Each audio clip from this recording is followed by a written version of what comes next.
Oh, we're live again. Here's Jerry with a stable connection this time, and Emily's here. She was gonna be here last time, but little time difference thing. So yeah, I'm gonna share their links in the chat, comments, whatever, real quick, and then we'll get started. If you want to say your elevator pitch, Jerry, go ahead for your internet. Emily, you want to go first? Or Emily can. Sure. Yeah, so we have a graphic novel, full-length graphic novel coming out called The Zombie Game. It's all about a group of college students who go to an end-of-the-year party only to find themselves hunted by the rich in a live-action zombie apocalypse video game. That's awesome.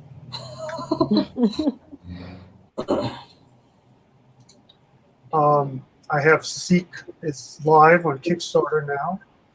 Seek is a 23-page comic book.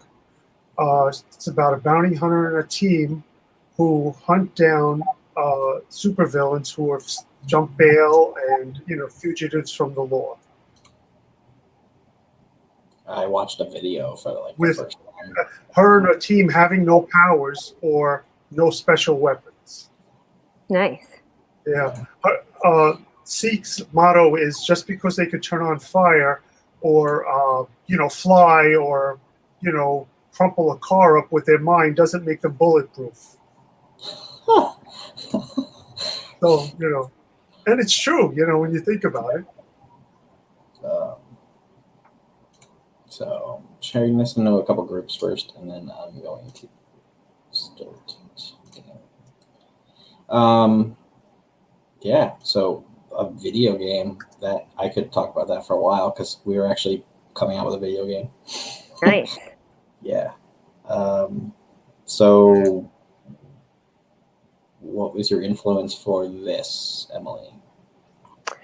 Yeah, a couple things. Like the story has some definite Bernie Sanders vibes, where the rich are paying to play a real life video game, and our heroes are unwitting participants in that video game.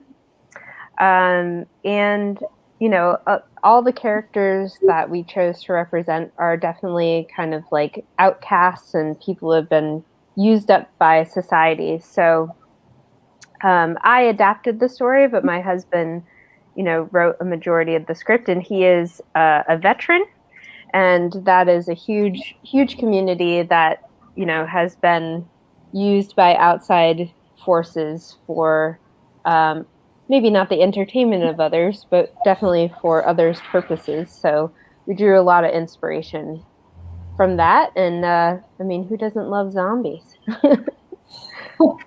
Yeah. I never really got into The Walking Dead. I don't know if you did or anyone that's watching.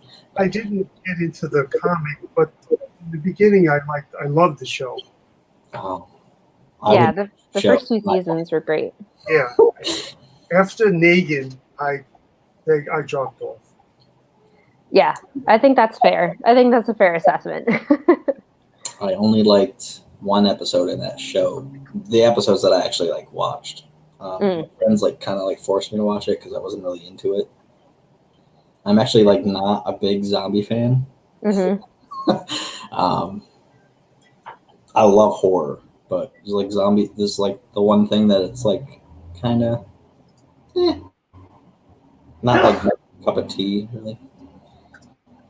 Yeah, I totally get it. It's the worst part about a zombie movie is always when they figure out how to defeat the zombie, because you've ended the movie, right? It's easy after that. So our trick around that was that we have all different levels of the game that they're playing, and all the levels have different types of zombies. And so when you think you've defeated one, you have to go to the next level, which is progressively harder. Because when you watch movies any zombie movie, Train to Busan or old school Night of the Living Dead, you know, at some points you can just like outrun them. Like, it's not fun nor action packed. So Yeah. I think it was the Night of the Living Dead, maybe, that I saw. And if they just listened to like the girl in it, they would have survived. And I was just like, really? Right. But like back in that time when they're like, oh no, the woman is wrong.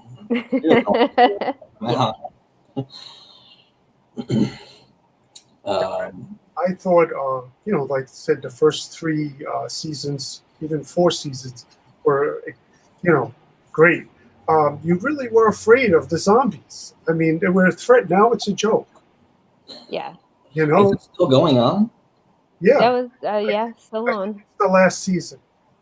Yeah, there's like 2 or 3 spin-offs or something. Yeah, so they just keep making them. Yeah, I haven't watched. I never read the comic, but like I said, I'm not like that into zombies, so like I already wasn't really like turned on about the show, and then my friends were, and then I'm just like bashing the show. And, I'm like, oh yeah, like wow, I can't even think of his name right now, but he's not actually in the comic, and Daryl, he's not even in the comic. Oh yeah. And my friend Ryan is like, so, and I'm like, I hope this episode he gets like his eye like just spooned out or something. It sounds like that's where they're at with the show. We got eye spooning at this point because yeah, it's I mean the true tale of apocalyptic zombies is always more about other people than it is, you know, the actual zombies. They're the force of nature, right? So but there are only so many places you can go when you have no electricity and, you know, nothing works and society as a whole doesn't work anymore. So, I mean, you know, there were a lot of issues. There was a video game that was like for The Walking Dead, and it was a Telltale game. That was really good. Like I was just watching my friend play it, and I'm like, this. If the show was like this, I would like watch it. Yeah, that was good. But the one episode I did watch with my friend, well, I watched like 2 episodes with my friends, and one of them was good. Out of the 2 that I watched, it's the little girl that thinks zombies are like still people. Yeah. Oh. Carol's like, just look at the flowers, and then she. And I'm like, see, that's a good episode. And then you have another episode that I watched about don't know the characters, even though I don't like the show. Beth, she's just like, complaining that she's like in an apocalypse, and she's like, should I be drinking? And I'm like, who cares? Yes, yeah. It's a zombie apocalypse. I don't care if he's like, should I be drinking? Yeah. For sure. Like, yeah, I mean, the genre has had to really expand. Like, I don't know if you guys have heard of a book called The Girl with All the Gifts. It's if you don't like zombie stories, this might be one you actually like. They made it into a terrible movie, which was basically the equivalent of a like movie of the week with Glenn Close of all people, and I love Glenn Close. But it was just like a fresh take where the thing that is turning everyone into zombies is like a fungus, and like plants actually like grow out of like the people who have died, and this is like their life cycle. It's kind of like Earth is being recycled into this plant apocalypse, and there's, you know, only like tiny factions of people left. So, and it's called The Girl with All the Gifts because they have corralled all of these children, quote unquote, which are actually the fruit of the plants that look human, but they are actually like agents, basically like agents of the plant, and they are like the new species basically that is taking over the planet. And so yeah, there you go. So if you like more sci-fi elements, it's a bit kind of more sci-fi, but still got some horror, and, you know, things are horror type things are still happening. So I would probably read it, but it sounds like I wouldn't want to watch it. No, I don't. There were like points where like the movie dipped in like production value, and you were just like, what happened? Like I was watching a real movie, and then all of a sudden there's like this one sequence where they have all these like stray kids, and it literally it looks like a movie from the 70s. It's like they've all got like weird, obviously like fake fur on for like costumes and stuff. Like it was just so bad. And the book was great. And again, like they got real people to act in it. It was just a weird. Apparently he wrote the book and wrote the screenplay at the same time, and they actually kind of like fed off each other. But in my nerd opinion, for what it's worth, the screenplay suffered for a great book. So there you go. There's a new movie coming out next month on Netflix called The Army of the Dead by Zack Snyder. Yeah, there you go. Yeah, we got another Zack Snyder movie. If I had Netflix, I would watch that. It's the one thing we don't have. Oh yeah. Hulu. I don't have Hulu. It's like heist zombie. Yeah. Zombie tigers. Yeah, it looks like they trying to rob Las Vegas, which seems like it's blocked off, and the zombies are wandering, but these zombies are smart and fast, and it looks good. Oh, there was a zombie movie that I actually liked. World War Z. Oh yeah. Because I'm a security guard, I don't do anything. So the one guy that I work with is like, "Oh, you should watch this movie." And like usually when he recommends things, they're like not good. But I watched it and I was like, "Oh wow, that's actually good." Yeah, that one was intense. Yeah, I guess I like movies if they're actually like running after you. Yeah, not like dragging their feet. That scene where they're climbing up the wall on top of each other. Yeah, they're like just piling up. Yeah, that scared the shit out of me. That was disturbing. Yeah, but that was disturbing. More like horror movies that I like is like slashers and stuff. It's more of a life kind of thing. Yeah. So where do you see Seek? And I know you have like other titles that are coming out. Do you have like a Kickstarter like almost each month this year? Or, like me? Yeah. No, well, I hope so. I have like 6 titles. All of them are completed, about 2 or 3 issues in. So as soon as I fulfill Seek, I'm going to go to the next one, and then maybe go back to Seek for issue 1, and back and forth and back and forth. That's like we should have done it, I guess. Like I have like a bunch written. It's just like the art. Well, I took like, it's a long time coming. I hate to admit it, but from 3 to 5 years to do this, write, draw, ink, at least 2 issues each, just to get the ball rolling. Yeah.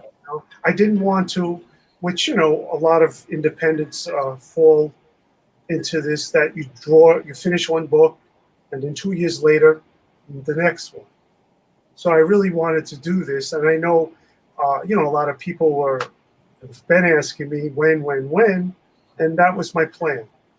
Because, I have a 9 to 5 and real life, and it's hard. Sometimes it's hard to, especially when you're a one-man show, one-person show, and you do everything.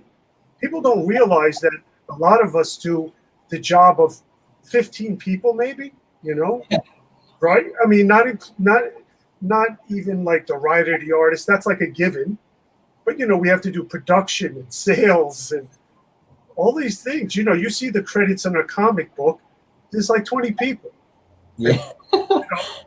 And I mean, I just have 3 editors, and that's it. I do everything else. Yeah. Just write. It's a lot. Yeah. And but I like your method because like you like take pictures of like. I used my first 2 books. I used to draw out of my head, basic reference. And I just found that my characters seemed to look like other characters that I've been influenced by or I was limited to. And I read somewhere this Brian Michael Bendis, his first book, I believe was Jinx. He used a real model and, he did a photo shoot for every character. And I was like, wow, that's great. And you can kind of tell that the characters have this little, look to them, not only just a look, but body language that I couldn't come up with if I tried. I'm fascinated by that, how someone could, I could draw somebody holding a cup of coffee, but it'll look the same every time, Whereas you take a picture of somebody, a model, everybody holds a cup of coffee a certain way. They walk a certain way, they stand a certain way. And so I was like, I could never create that. And especially, it's a time factor. It really helps speed up my process. It's a lot of work and an extra step, but it's worth it once I get to the drawing board. Yeah. And it also gives the characters that consistent look throughout the book. I look at my first two books, and just because the character was blonde, it's that character. But otherwise, the face changes like 47 times. It's hard. So that's how I started using, real models. Yeah. Where do you see the zombie game going after this? Yeah, we wanted to make sure that it was a fully self-contained story that you could read this book and feel satisfied it was an ending, but we still want to keep playing in the world. That we're big fans of graphic novels versus floppies. We just like writing that way. And floppies are great and they have their place, but we're a tiny outfit doing it all on our own. So we can do whatever we want.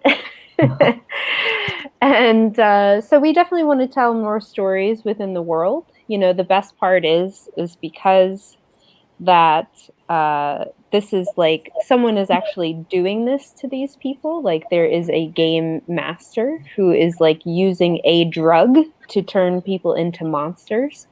It can be any monster we want. We can tell any story we want within it. We can find out more about the person behind the game, that type of thing. So there are a lot of different directions we want to go in that are not necessarily a straight sequel to it. And that was the exciting part, was kind of creating a world, creating a sandbox to play in. And we've had a couple other writers who are interested in writing in the world too, because it is just a cool structure. We can do whatever you want with it. It kind of sounds like Hunger Games and The Purge. Yeah, definitely. Yeah, it's had some elements of Saw. It's definitely got some elements of The Purge. Yeah. And can you survive? These are set up to see if you can survive and who does and who doesn't. We have one of the best characters is named Leg. He is our main character's service dog. And Leg even got his own zombie coloring book for our Kickstarter as well. So we know everyone wants to know what happens to Leg at the end. Does he survive? Does the dog survive? That is always the most important part of the horror movie. Yeah. I saw a very terrible movie years ago called Snakes on a Plane. The only thing in that movie that I cared about was the dog, and then the dog died. That's right. Spoiler alert. If you haven't seen it, too late. And then my uncle's the one that brought us, me and my brothers, to that movie, and he's just like, "It's only a movie," and I'm like, I'm not scared. It's really shitty. The dog still dies. Yeah. Yeah, I actually write more like graphic novel wise because I have my like flagship graphic novel, I guess, and everything is branched off of that. Hmm. So I have the Seer Chronicles, and then like this is one of the million solo series that are branched off of that whole Mm-hmm. universe that we're building. And like I said, there's a video game, and the video game is going to coincide with our comics. Yeah. Yeah. So whatever happens in the game happens in the comics, and like vice versa. Oh, that's awesome. Yeah, Yeah. we partnered with this great company called Macroverse that's doing some slightly different motion comics. I mean, we've all seen motion comics at this point. Most of them are pretty crappy, but they're doing it a little bit more cinematically and only for like your mobile phone. But one thing they did talk about was, trying to convert some of their properties into video games, and we're like, that would be great. Let's do video games. It's such a cool space. Yeah. Um, we've wanted a game since like 2017, like when we Mm, started. yeah. First, it was just like for our comics, we wanted to do something that like Marvel doesn't really do, and like continuity. And like if somebody dies, they figured out a way to bring them back, unless of your Uncle Ben. So Right. Oracle Ben. yeah. So if somebody like dies in our comics, I know like other indie people do that, but like if somebody dies, they stay dead, or stuff like that. But You we, mean good storytelling? yeah, there's no Lazarus pit or anything like that. Um, we also don't have religion, and my one uncle is like super religious, and Mm. I was like naming off the people that like I have characters that are based off of people that are in my life. And he's like, I didn't hear my name. And I'm like, there's no religion. And he's like, so? And I was like, I can add you. I just didn't know if you would want to be in the comic book. No religion at all. There's like literally no churches. Yeah. So when the friend that's making our video game, he's like, you know how much money you save just not adding churches? And I'm like, yeah, we're gonna just put like a parking garage there or something. I love it. I love it. But I literally can't wait for that. It's and I'm promoting this other Kickstarter that like all I did was like build the Kickstarter page and have nothing Mm. else to do with that. So if I'm like promoting that like crazy and people keep saying that, probably get annoyed. And it's only been like the second day that it's been going on. I'm like, you're gonna still see like 28 more days of me doing that. Yeah. got, Yeah. I What? got flagged for spam on Facebook. Oh yeah, Yeah. actually I that don't even know which site it was, which group. yeah. So like Facebook groups, and since I shared this to some, I can't really like name ones that I'm not like a big fan of. But like, there's rules and stuff like you can't share. There's one that I really like, Indie Comic Conspiracy, Yeah, and Mm. there's like rules, and like Sean really just, I think it was Sean that just added like new ones, not new ones, but he like made it aware it's not a Kickstarter page thing. Um, it's actually like to learn and whatever from others. But there are ones that are just like you spam Kickstarters in, and then like either your Kickstarter isn't ever shown or yeah. like nobody cares. So I'm actually gonna start doing what? One is you only can do it once a month, but the Kickstarter is only 30 days. So 30. Yeah. That's, Get one shot. That's it. One shot. yeah, exactly. So Yeah, Kickstarters have changed a lot. Like I had a campaign a long time ago, and like the platform and how people make money off it and how it works has really changed. Like it's weird. It's been interesting to see like for our campaign, we only have about like 4 days left, but seeing like what worked this time around, what didn't, like understanding, like we put in a little bit of ad dollars into like Facebook and Instagram, because we have a okay following on Instagram, about like 11,000 people or whatever. But to actually like convert that into a Kickstarter, ad dollars is has been a very interesting experiment, and it seems like the promise of Facebook, and because they're the same company, Facebook and Instagram, is that send us money and we will send you people who wish to buy, but there's a lot that goes into it, so it's just been an interesting thing to see. Do you find it help? I mean, I think we got a few, but I would say on the whole, no. It's really what you hear out there. So my business partner, like his main job, I guess, is business, because he has like 3-4 businesses. Yeah. His main one is social media marketing and like digital, all that stuff. So he knows how to do like Facebook ads the right way. And one thing that we're adding to our platform, because we have like over 80 digital comics on there from like us and other people. We only have like 3 now, actually, technically.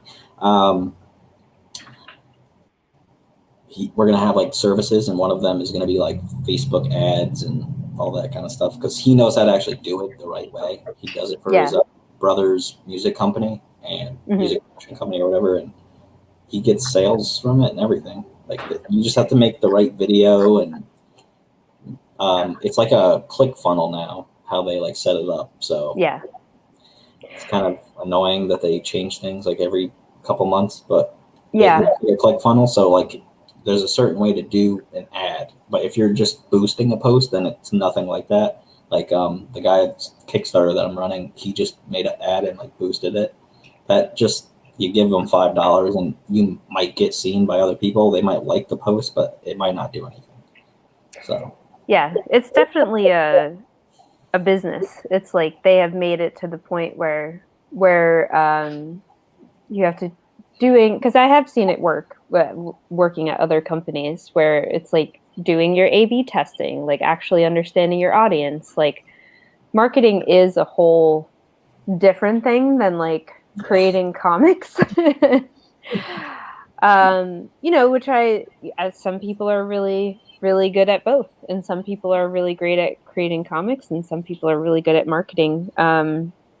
So it has been interesting. I've gotten asked on a bunch of podcasts now, like, do I think that larger companies should be on Kickstarter at all, because they have the structure behind them to like publish and do things without it. So it's been a hot debate. I don't know what you guys think about that.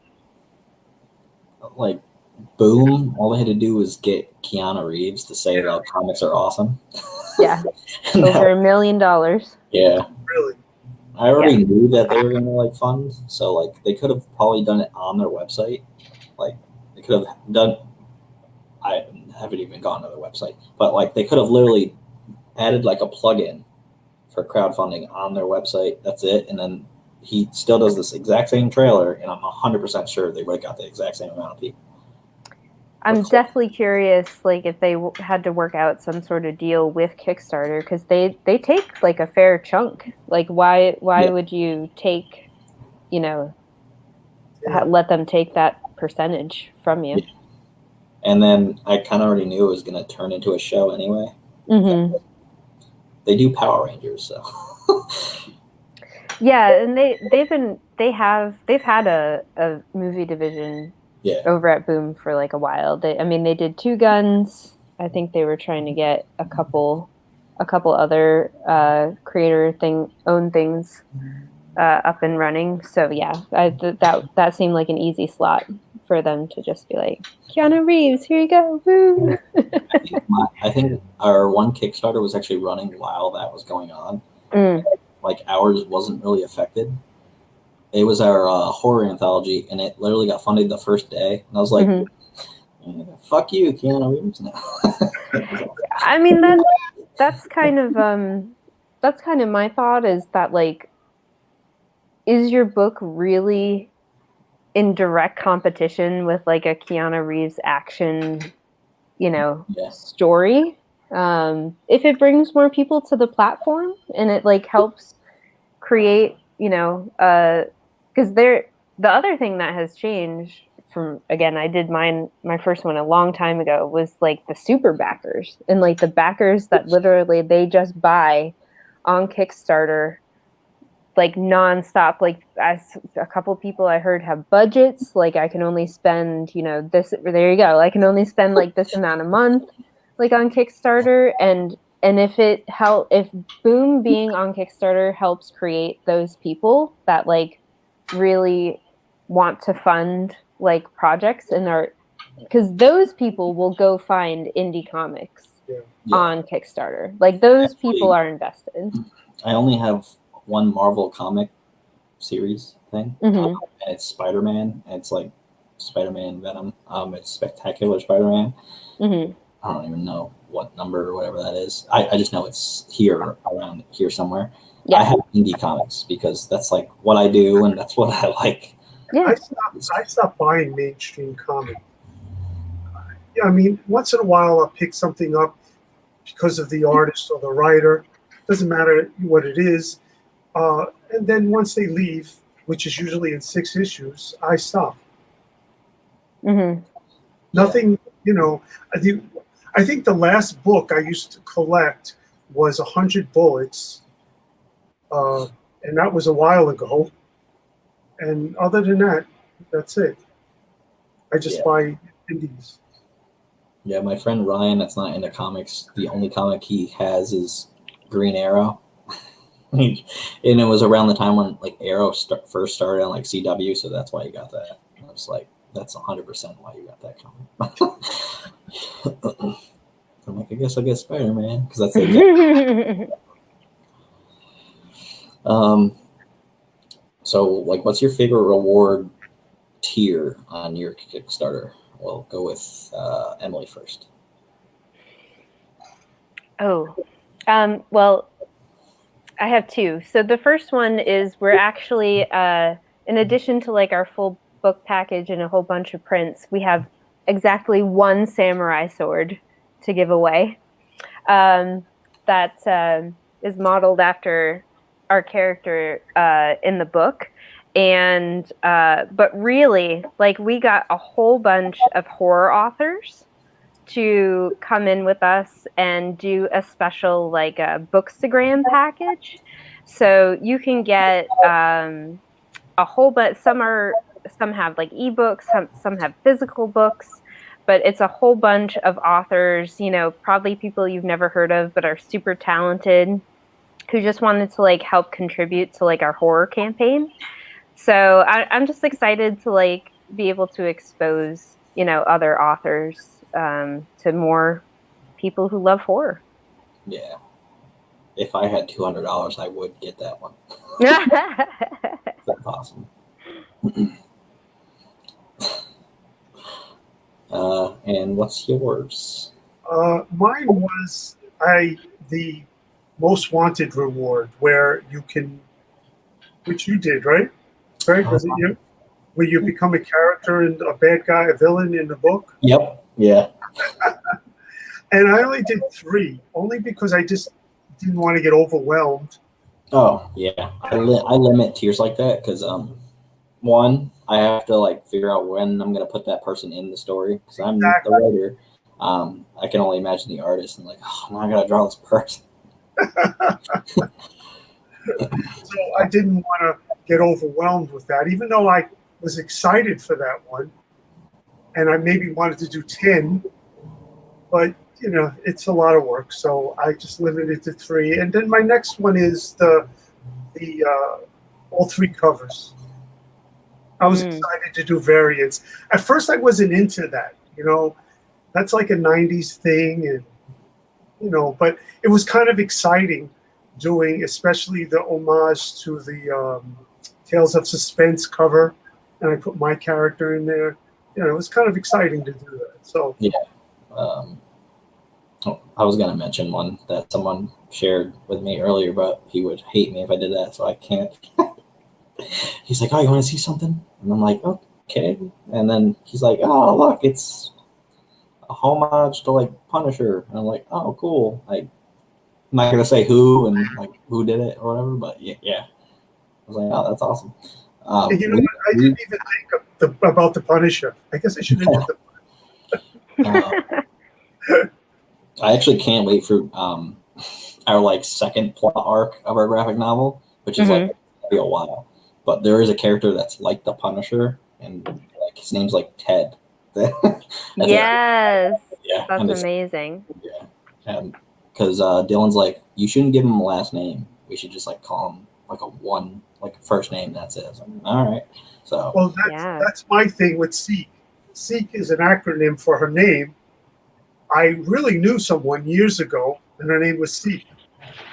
And yeah, and so I thought that was a cool name, and I wrote it in my book, and I just had it bouncing around for years. Like, what could I do with it?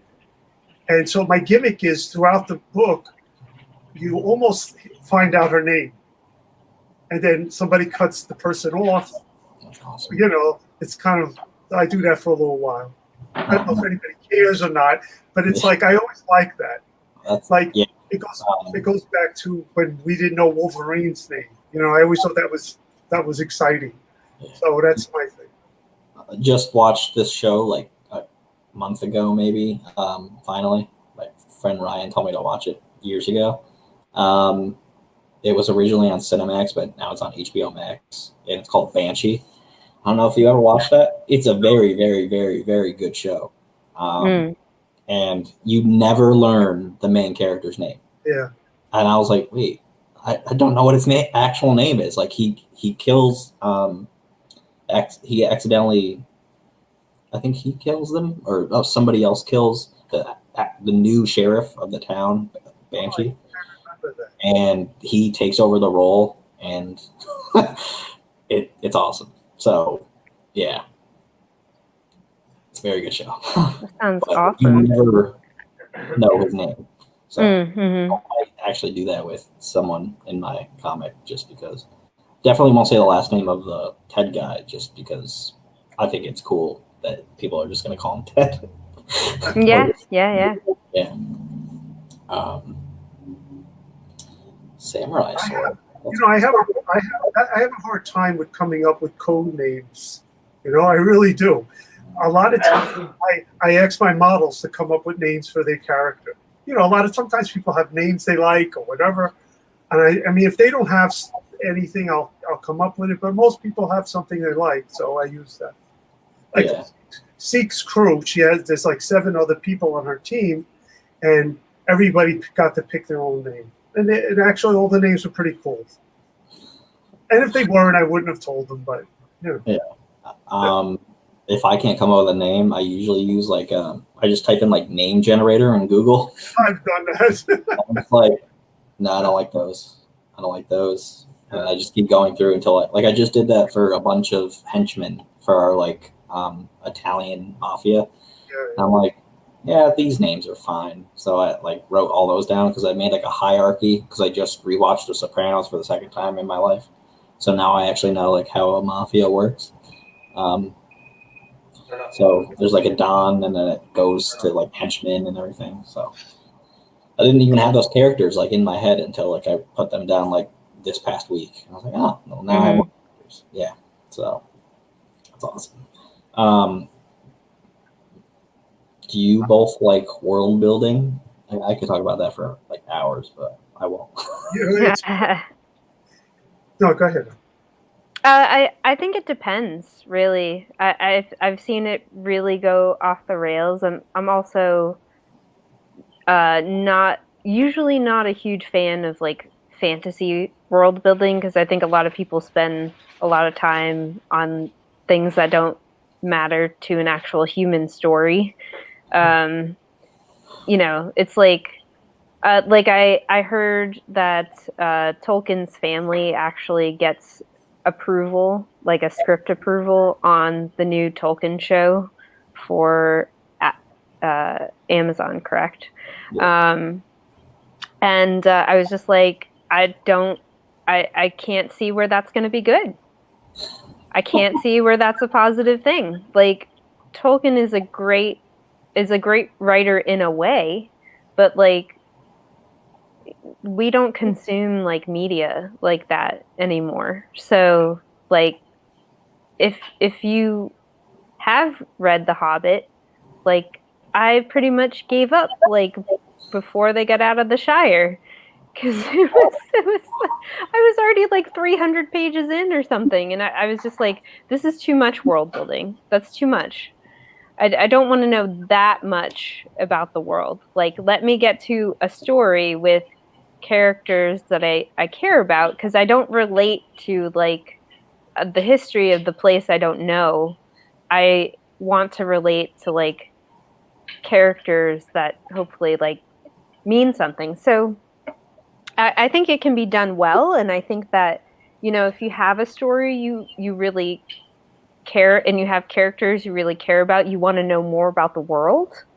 But my philosophy is always characters first, world building second. I agree with you. There's people that have a dossier, you know, and I mean, who cares what cereal Seek likes, you know? You know, Yeah. do that, you know. I barely know where she's originally from, you know, but if needed be, if it comes up, I'll come up with something. You know, I have a general idea about my characters, but I just feel as I write, things will come up, like I said, as needed. But as far as what she eats for breakfast, or what kind of coffee she likes, or what perfume she wears, who cares? As long as you get to know the character. That's my thing. It's almost like I approach my writing as if you're meeting someone new. And you meet someone new for 2 weeks, a month. You know, it's like you build up to how do you get to know them. And then, of course, 2 years later, you know exactly. But I find that a little more exciting than right away. You know their origin, their background, where they're from. I've always liked that little mystery, even if it isn't intentional. Yeah.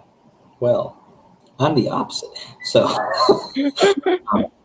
we like for our game and comics, we made like brands for everything just because the game needs like fantasy brands and all that stuff. So things exist.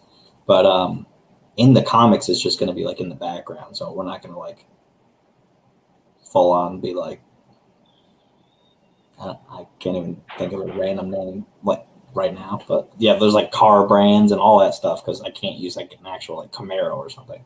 Because our original artist 2 years ago, he put a Camaro logo on a car, and I'm like, hey, no, don't do that.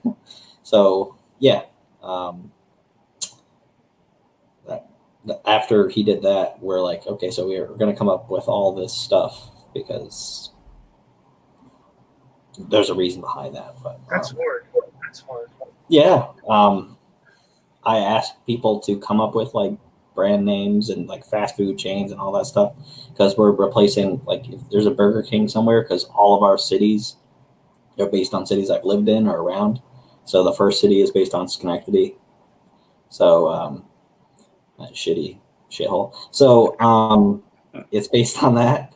And where there's a Burger King, there's actually a person that's on our platform, Gavin. He has his own burger place in his comic, and we're gonna use that in like our comic, that like food chain. Yeah, so called Ground Zero Burger. So it's like, okay, I guess we'll use that. Food chains are like the best, like Pollos Hermanos from Breaking Bad and stuff, and is it like Mallrats? You know, all the ones they had in Mallrats and stuff. It's definitely fun. Don't get me wrong, especially coming up with like cool stuff. But I know, I get like people don't care about the certain cereal that someone's eating or whatever. But yeah, we're doing it just so it's like in the world and it exists. And also, one of the things in our video game is some people can actually be the CEO of a certain company.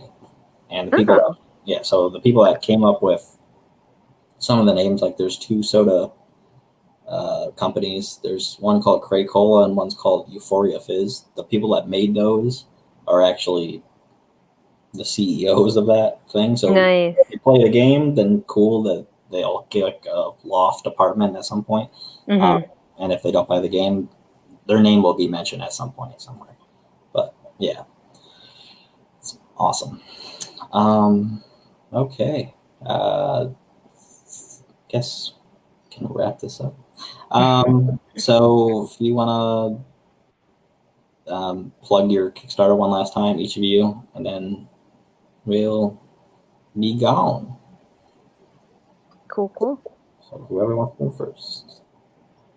Sure. We have 4 days left on our Kickstarter at the Zombie Game.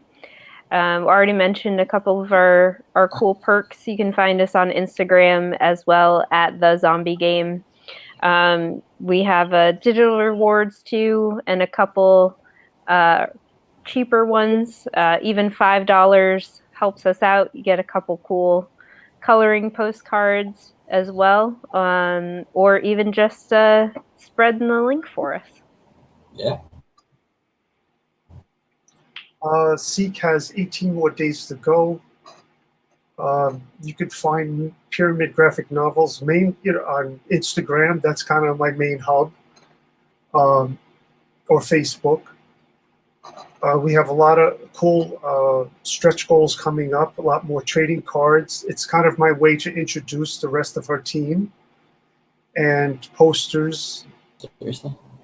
That was my internet this time. That was the first. That never happened when I'm trying to do this. Okay, and I guess Jerry before my internet goes out or something. I don't think it was my internet. I told you, I think it was my Norton. Yeah, I think it was Norton or whatever. That's weird. But I'm connected to my landlord's internet, so. The best internet you can be connected to. If it's free. It is free. There you go. Yeah. So, yeah. If you want to plug Seek one last time, and then, yeah. Sure.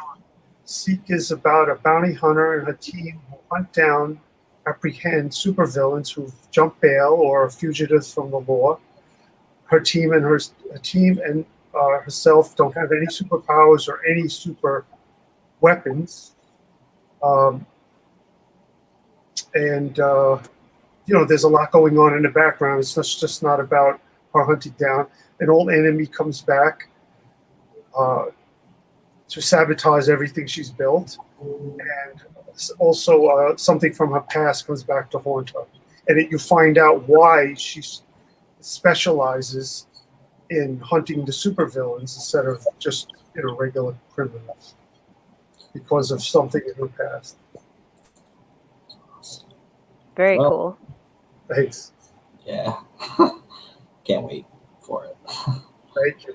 And I did back the Zombie Game because Thank you. After you mentioning like more about it, I'm like, yeah, I'll back it. So thanks for coming on, and Thanks, Greg. yeah. Thank you. Yep. I might actually make this into a podcast episode because it is recorded, so you might be on my podcast. So there you go. Love it. Please do it in the next 4 days. Oh, yeah, that's true. No. Whenever we have a life, Luckily, after the Kickstarter, we're still up on that app I mentioned, Macroverse, and we'll have our books up and stuff. So it'd be great for a podcast. We'll have you on because we have episodes already planned out for this one podcast because we have 4 podcasts. Yeah. And they're planned out until October of this year. That's great. Yeah, so they're all done on YouTube, just scheduled. So nice. All I need is to get thumbnails, and that's it. So yeah, because I can't make thumbnails. I'm not good at graphic design. I don't do the art. So yeah. All right. Well, thanks for coming on. I'll end the broadcast. Thanks for having me. Nice meeting you, Emily. Good to meet you.